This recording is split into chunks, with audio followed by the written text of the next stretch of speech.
लगभग 2045-48 सालको समय थियो। गाउँको जीवन सरल र सङ्घर्षले भरिएको। कहिलेकाहीँ धान रोप्ने, कहिले मकै छर्ने, कहिले घाँस दाउरा बटुल्ने। गाउँको दैनिकी नै त्यस्तै थियो। गाउँको दैनिकीसँग लालु पनि भिजिसकेको थियो। उसको आमा त त्यही ठाउँमा जन्मेर हुर्केर आफ्नो पसिना बगाइरहेकी। उसलाई त त्यो गाउँको हरेक चिजको आदत भइ नै सकेको थियो।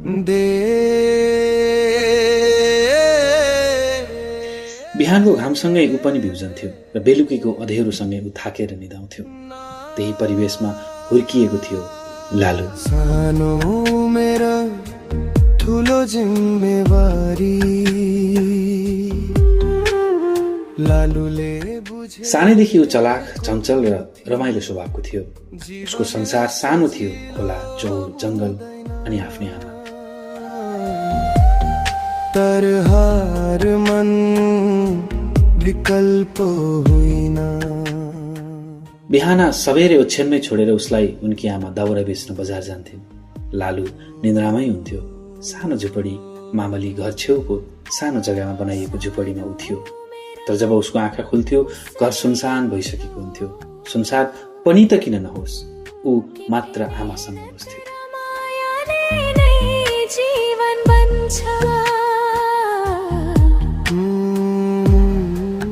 ऊ घरबाट उठेपछि बेलुकाका भाँडाकुँडा छन् भने त्यसलाई पखाल्थ्यो, माझ्थ्यो। त्यति बेलासम्म उनको आमा आइसक्थिन् बजारबाट।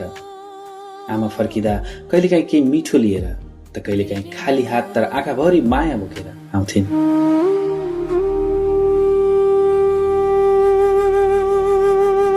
खाना आमाले आएर बनाएपछि लगभग 9-10 बजे गाउँमा लहर चल्थ्यो। हातमा बन्चरो, खुकुरी, दाउ बोकेर गाउँमा लहर लाग्थ्यो कि गाउँका छोरी चेली छोराहरू जङ्गल जाने। लहरमा उनकी आमा पनि लाग्थिन्।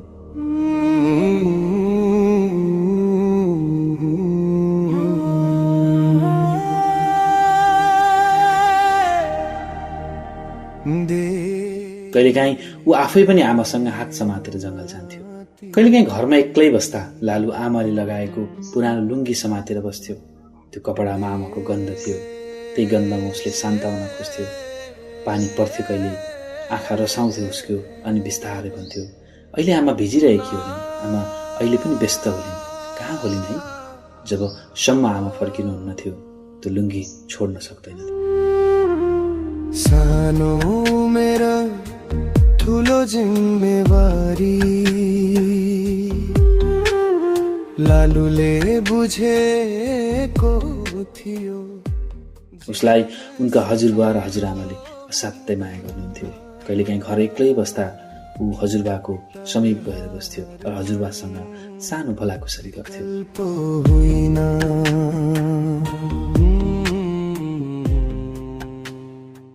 बिस्तारै लालु आमासँग जङ्गल जान थाल्यो। त्यो जङ्गल उसलाई डर लाग्ने ठाउँ होइन, बरु उसले खेल्ने मैदान जस्तै थियो। कहिले आमाले उसलाई सानो दाउराको भारी बनाइदिन्थिन्। ऊ खुसी हुँदै बोकेर आधा बाटोसम्म ल्याउँथ्यो। तर जब ऊ थाक्थ्यो, त्यो भारी आमाको ठुलो भारीमाथि राखेर आमासँगै घर फर्कन्थ्यो।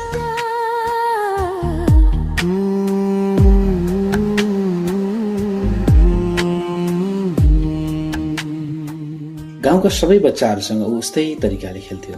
तर सबैको नजर उस्तै हुँदैन थिए।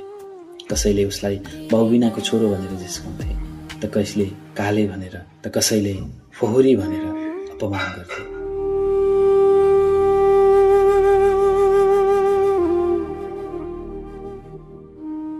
साथीहरूसँग ऊ कसैको घरको टाढमुनि, त कसैको घरको छेउमा, बाटामा, खोलामा उसको दैनिकी चल्थे। तर लालु सायद सानो भएर होला, यी सारा कुरालाई उसले मतलबै गरेको थिएन। उसलाई यो कुराको मतलबै थिएन। सायद बुझाइ कम भएर हुन सक्छ। तर उसका लागि संसार भनेको केवल उसको आमा र सानो खुसी थियो।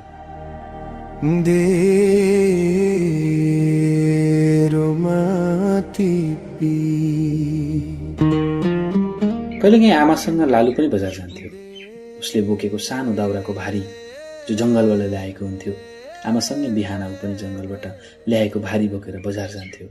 कहिलेकाहीँ 2 रुपियाँ, कहिलेकाहीँ 3 रुपियाँ, त कहिलेकाहीँ 1 रुपियाँमा उसको भारी बिक्थ्यो।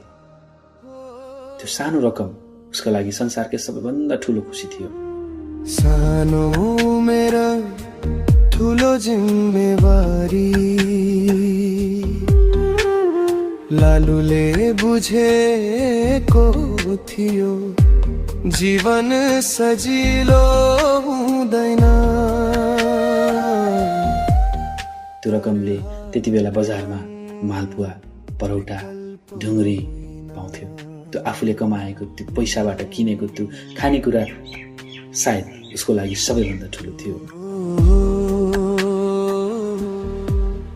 मेहनतको मूल्य कति हुँदो रहेछ भनेर उसले आफ्नो पसिनाको कमाइबाट पहिलो पटक बुझेको थियो।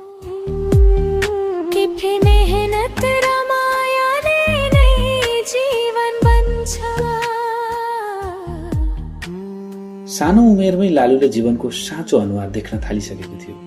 अभाव, माया, एक्लोपन र सङ्घर्ष। तर त्यो सानो मनमा एउटा ठूलो कुरा पलाइरहेको थियो, आमाप्रतिको अथाह माया अनि भविष्यमा म पनि केही गर्छु भन्ने ठूलो सपना। सानो उमेर ठूलो जिम्मेवारी। लालुले बुझेको थियो जीवन सजिलो हुँदैन, तर हार मान्नु पनि विकल्प होइन। 2-4 रुपियाँको त्यो कमाइले उसलाई सिकायो मेहनत कहिल्यै सानो हुँदैन, आमाको माया कहिल्यै कमजोर हुँदैन, र आफूले गर्न खोज्यो भने जे पनि हुन्छ।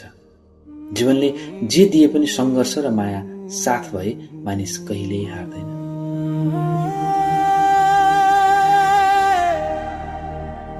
तर समय सधैँ एउटै रहँदैन। लालुको जीवनमा अब केही नयाँ हुँदै थियो।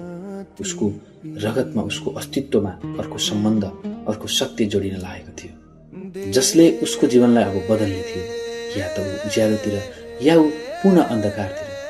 प्रश्न थियो लालुले आफ्नो जीवनलाई कसरी अगाडि बढाउँछ, र त्यो सत्य उसको शक्ति बन्छ कि जिम्मेवारी? कथा अझ बाँकी छ। सानो मेरा ठुलो जिम्मेवारी लालुले बुझेको थियो, जीवन सजिलो हुँदैन, तर हार मन विकल्प होइन।